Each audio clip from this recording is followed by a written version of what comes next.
Let's talk about yesterday's loss a little bit and run through some of the injury news and updates coming out of Week 14. And yet again, another difficult conversation regarding Desmond Ridder. And then we're going to peek at an updated NFL playoff picture. So let's get started with some injury news here as Tori McElhaney, the team reporter, tweeted out this. Arthur Smith said guys like Chris Lindstrom and Jake Matthews will have a good chance to play in Carolina this weekend. But with Nate Landman, David Onyemata, and Caleb McGarry, they'll have to see how the week plays out. So all three of those guys did unfortunately miss Atlanta's loss on Sunday against the Bucs. And that was a game which ended with a very bizarre offensive line combination. This is what the final offensive line crew looked like to round out Sunday's game. You had Tyler Vrabel at left tackle, Matthew Bergeron, the rookie, at left guard, Ryan Neuzil at center, Kyle Hinton at right guard, and Storm Norton at right tackle. Guys, we're looking at some UDFAs, a 7th-round pick, and a rookie to finish the game on Sunday against the Bucs. So, needless to say, Atlanta needs to get healthy on the offensive line fast. Now, some other injury news here. Michael Rothstein tweeted out, Falcons head coach Arthur Smith said it's a pec injury for defensive lineman Kentavious Street. Said maybe it's not as bad as they thought, but we'll see. And then, like we just learned, Lindstrom, Matthews, Landman, Onyemata, all could have a chance to play on Sunday against Carolina. They'll see how things go throughout the week. Now, Kentavious Street is not only a starting defensive lineman, he's already replacing another injured player in Grady Jarrett. So if you lose Kentavious Street, I'm looking at this defensive line in Atlanta, and I'm thinking you're going to see some additions made, right? This is not a Falcons team with 3 or 4 wins that wants to put some rookies out there for development. No, this is a team that right after the loss said, we are still very much alive and we still believe in ourselves to go out and win this division and make the playoffs. So I think you're going to see a defensive tackle addition made. They might poach someone's practice squad DT. We have seen the Falcons do that already once this season via the Chicago Bears. They could look to the open market. I'd be more inclined to go poach a practice squad player. You at least know that guy has been staying in shape, practicing, working out all season long. Whereas if you call some defensive tackle on the open market right now in December, they might have added some holiday weight. They might not be in tip-top football shape, and they might not be as effective as a guy who's been practicing every single week for another team, just not gearing up on Sundays. Now, if a signing does happen, we're going to keep you guys informed here on the channel. So please go ahead and subscribe. We've got 16,532 subs. I want to reach 16,550. So help us grow here because the more subscribers we get, well, the more studio space I get, which means the more content for you at home. So help us grow and hit that sub button down below. Now, I want to highlight some good things that did happen in the loss on Sunday, and that was A.J. Terrell putting Mike Evans in his pocket.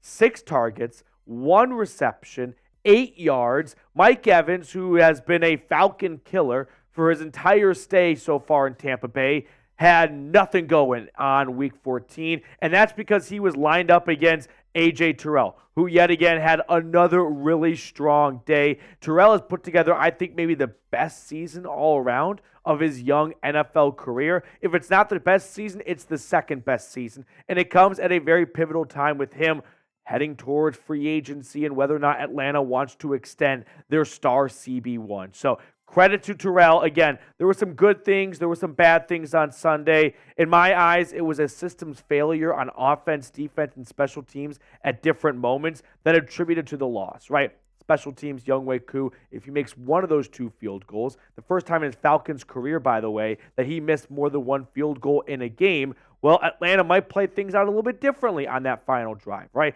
Defensively, they did hold the Baker and Bucs in check, only gave up 290 total yards of offense. However, once again, they gave up a game-winning drive with less than 2 minutes to go for a 3rd time this season. And for the offense, well, they spotted the Bucs 2 points with the safety. We had an unfortunate turnover or an unfortunate interception, and honestly, it's a really good play by Davis in Atlanta's 14-yard line. So bad mistakes on all 3 fronts right there contributed to a very close loss. And if one of those 3 pillars of football, offense, defense, and special teams, is just a little bit better on Sunday, this team has a pretty good stranglehold on the division. Instead, it's a 3-way tie at 6-7.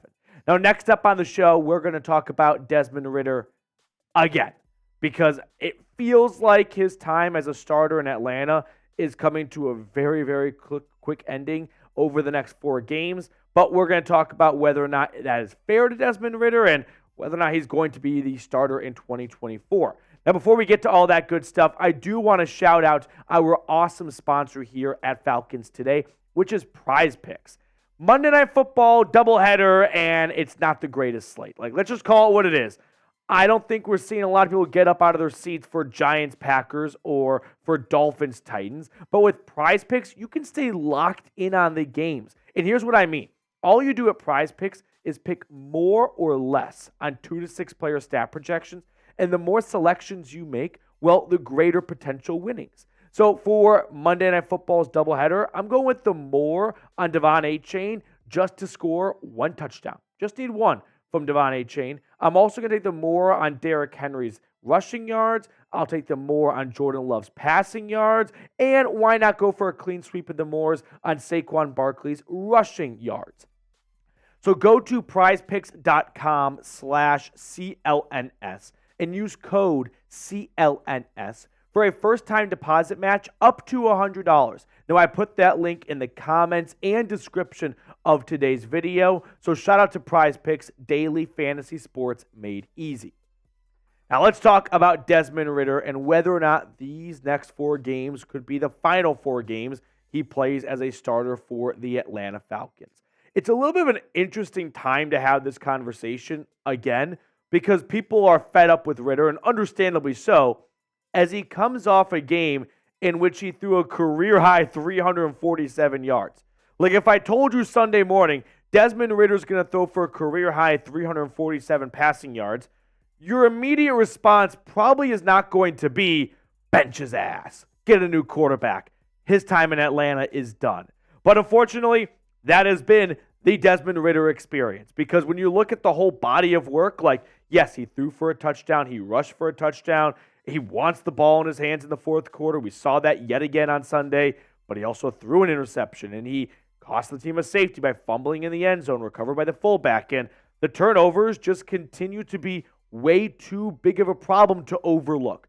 It's a little bit bizarre because Desmond Ridder does the difficult things well. He had some really good throws to Drake London en route to London having a career day on Sunday, right? He had some nice passes to Kyle Pitts. But then you have the turnovers. Then you have missing Bijan Robinson in the 1st quarter for what could have been a walk-in touchdown. So he does the difficult passes pretty well. And I don't think we expected that back in the offseason going into this year.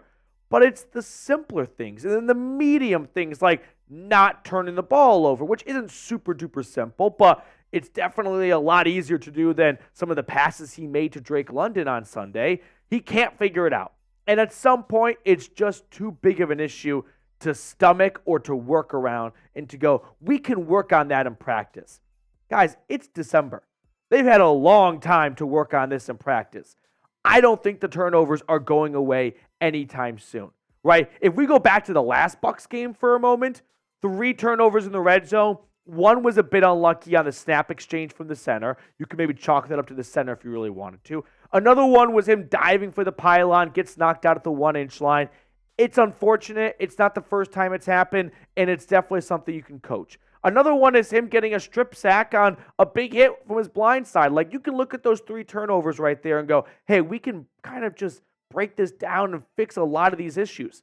But that was week 6, was it not? And, well, here we are in week 14, and we have not seen any improvement in subsiding the turnovers out of Desmond Ridder. Now, a longtime viewer here at the channel, Will from Decatur, Georgia, sent me some very interesting information I wanted to share with you guys here. So, Desmond Ridder's PFF tiers. PFF breaks down their tiers by their game-by-game rankings into elite, Pro Bowler, starter, backup, and replaceable.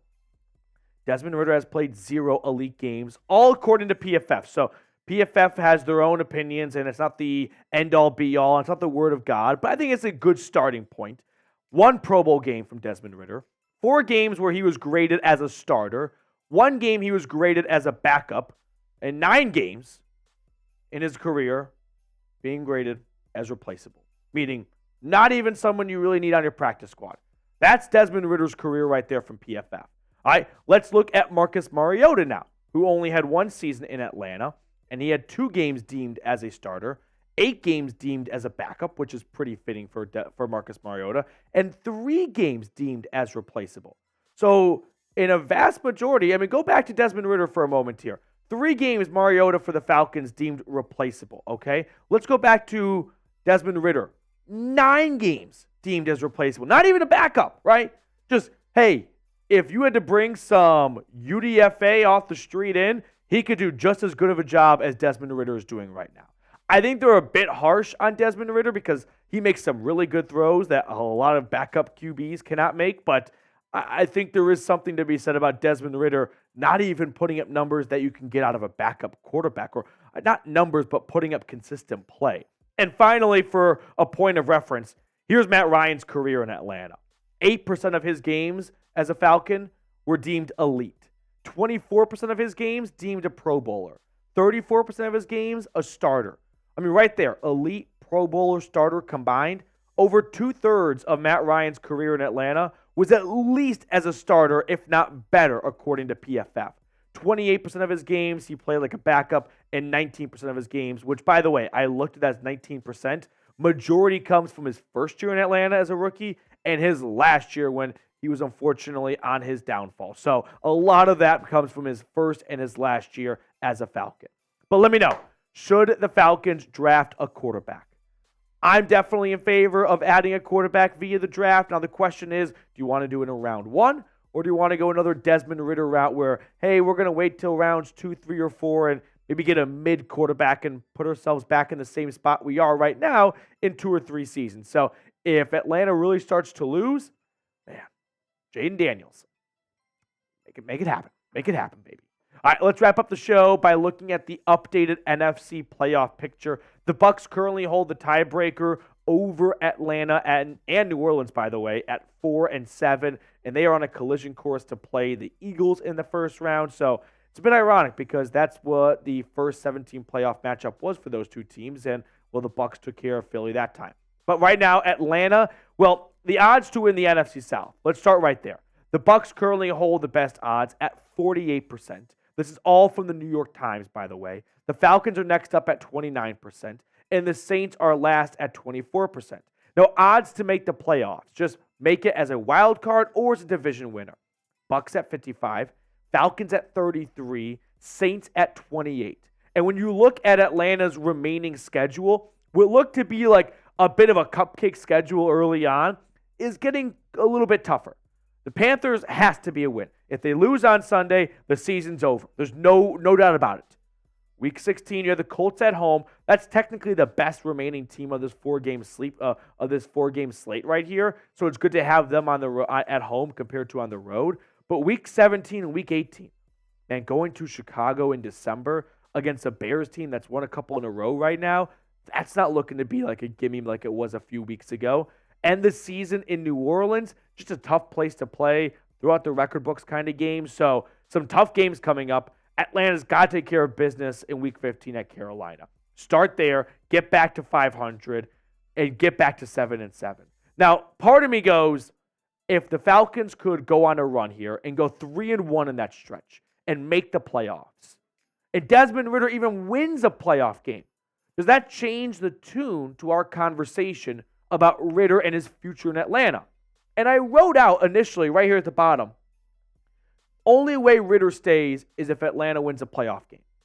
And then I thought, that's not a good idea. We just watched the New York Giants do that last year. We're sure Daniel Jones and company went to Minnesota and beat the Vikings. And that might have been the worst thing to happen to the Giants winning that playoff game because they gave Daniel Jones $160 million. So sue me for going, you know what? Maybe don't overreact to a good defense and some real big special playmakers on offense helping Desmond Ridder potentially go to the playoffs, and whether it's a home game where they knock off or upset the Eagles or the Cowboys, not going, you know what? Let's extend that guy, Desmond. That's our quarterback of the future. No. Maybe look at the whole body of work this year, which has been just littered with turnovers, and go, we can do better. We have to do better. All right, that's going to do it for us on today's show. Thank you so much for tuning in. If you enjoyed our coverage, consider subscribing to the channel, and we'll see you all later.